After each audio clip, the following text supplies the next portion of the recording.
aquel tiempo dijo Jesús al gentío: yo soy el pan de vida. El que viene a mí no tendrá hambre. El que cree en mí no tendrá sed jamás. Pero como os he dicho, me habéis visto y no creéis. Todo lo que me da el Padre vendrá a mí, y al que venga a mí no lo echaré afuera. Porque he bajado del cielo no para hacer mi voluntad, sino la voluntad del que me ha enviado. Esta es la voluntad del que me ha enviado, que no pierda nada de lo que me dio, sino que lo resucite en el último día. Esta es la voluntad de mi Padre, que todo el que ve al Hijo y cree en Él tenga vida eterna, y yo lo resucitaré en el último día. Palabra del Señor. Gloria a ti, Señor Jesús. Continuamos con este fragmento del Evangelio de San Juan, la lectura de ayer, y de nuevo Jesús vuelve a decirnos que Él es el pan de vida. Pero en esta ocasión une este concepto, la Eucaristía, la comunión, comulgar, comer el pan de vida, con la vida eterna, con la resurrección. Y lo primero es todos nosotros, obvio, ¿no? Cualquier persona, no solamente los católicos o los católicos practicantes, sino cualquier persona sabe que un católico, cuando comulga, tiene hambre y tiene sed. No es que por comulgar ya no vuelves a comer o no vuelves a beber hasta el día siguiente. Por lo tanto, no se refiere Jesús cuando dice que el que viene a mí no tendrá hambre y el que cree en mí no tendrá sed. No se refiere el Señor a la comida o a la bebida que sacia y que necesita nuestro cuerpo. Está hablando de otra cosa, esto es evidente. Está hablando de otro tipo de necesidad. La necesidad del alma.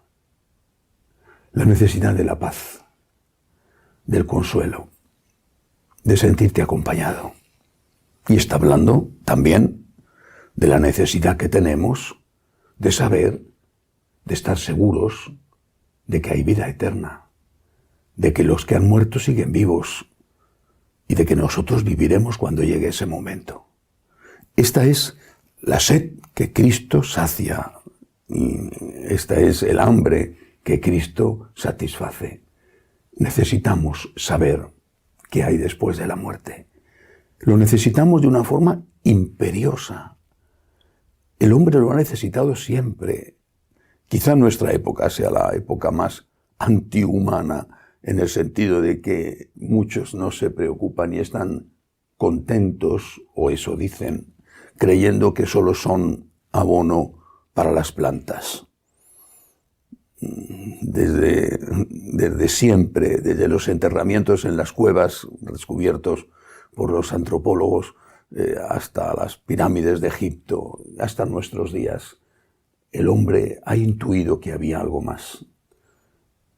Y el dolor inmenso, el desgarro que se produce con la desaparición, con la muerte de una persona a la que amas, ese dolor, ese desgarro, solamente se puede paliar en parte cuando se sabe que hay la posibilidad de volverle a ver.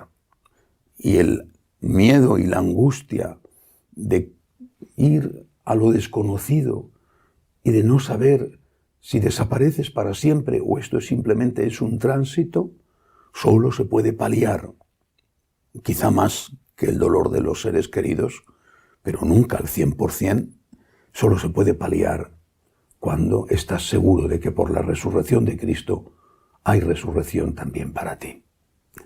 Este es el hambre y esta es la sed que Cristo satisface. Seguimos necesitando comida y bebida, pero esta inquietud, esta duda, este temor, este dolor, esto está satisfecho. ¿Y qué tiene que ver la Eucaristía con ello?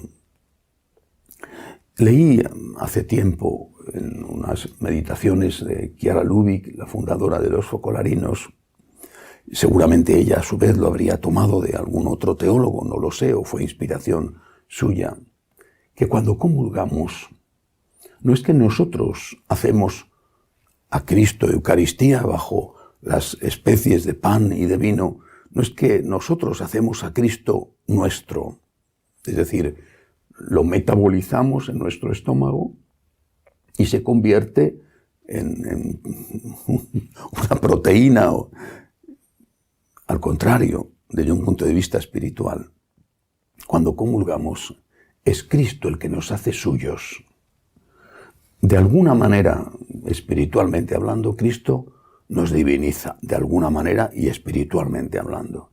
Cristo nos transforma con la comunión. No transformo yo a Cristo, Él me transforma en Él. No hago de Cristo mi cuerpo, Él hace de mi cuerpo su cuerpo. Repito, espiritualmente hablando. Hace unos días meditaba sobre una frase que me gustó muchísimo. Decía que ser mariano significa que cuando llegues al cielo, Jesús te recibirá y te dirá: mi madre me ha hablado mucho de ti. Es decir, ser mariano significa que la Virgen está a todas horas hablando de ti a su Hijo en el cielo, abogando por ti. Yo creo que comulgar equivale a que cuando llegues al cielo, Jesucristo te dirá: bienvenido, porque tu cuerpo es mi cuerpo. Repito, hablando de forma espiritual y simbólicamente. Cristo nos hace Él. No le hacemos nosotros, no lo hacemos a Él nosotros en nosotros mismos. Es Él el que nos transforma en Él mismo. Esta es la maravilla de la comunión. Cristo entra en nosotros y nos transforma. ¿Cómo lo podemos demostrar? Nosotros sabemos que es así. Sabemos que cuando comulgamos todo cambia. La fuerza, el consuelo, la paz. Nada que ver, no tiene nada que ver con el efecto, incluso a veces experimentado físicamente, de tomar un pedazo de pan, ¿no? O incluso un sabroso sándwich, un sabroso bocadillo, quién sabe qué maravilloso contenido. El pan de la Eucaristía no sabe a nada. Y con aquellos que comulgamos con el vino, es apenas un sorbo. Pero qué efecto. No es una cuestión de que te lo imaginas o una cuestión psicológica. Sabemos que no es así. El efecto que produce en nosotros comulgar, e incluso el efecto extraordinario que produce en nosotros la adoración del Santísimo, estar ante el Señor, incluso aunque te aburras y te distraigas, estar simplemente en presencia de Cristo, el efecto que produce es desproporcionado a lo que debería de producir si solamente fuera un pedazo de pan o estuvieras haciendo un rato de sentada delante de una caja dorada. Cristo nos transforma en Él. Cristo sacia nuestra hambre y nuestra sed de preguntas. Cristo nos da el consuelo que necesitamos. Y nos abre las puertas del cielo, porque si una persona comulga habitualmente, no se limitó a hacer la primera comunión, si una persona comulga y comulga bien, lógicamente en gracia de Dios, ¿cómo no va a ir al cielo? No solamente tienes la respuesta a la pregunta, es que tienes la certeza de que la misericordia de Dios te va a llevar con Él para siempre, porque has muerto con Él y has vivido con Él. ¿Cómo no te va a llevar al cielo? Me decía un sacerdote, fue director espiritual mío hace muchos años, era un sacerdote claretiano, un verdadero santo.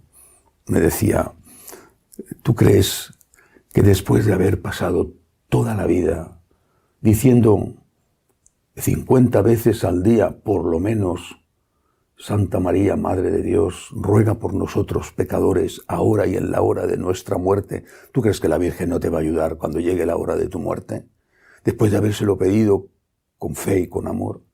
Pues del mismo modo, ¿tú crees que si has estado comulgando con frecuencia, bendito sea Dios si has podido hacerlo cada día, ¿tú crees que si has hecho la comunión bien, cuando llegue la hora de la muerte, ese Cristo que está en ti no va a unirse con el Cristo que te espera con los brazos abiertos en el cielo? Mi fe, dice Jesús en el Evangelio de hoy, el que crea en mí resucitará para la vida eterna. Disfrutemos de este tesoro que no tiene precio, que es la Eucaristía, para que Él nos transforme en Él y para que dé respuesta a todas nuestras preguntas. Que así sea.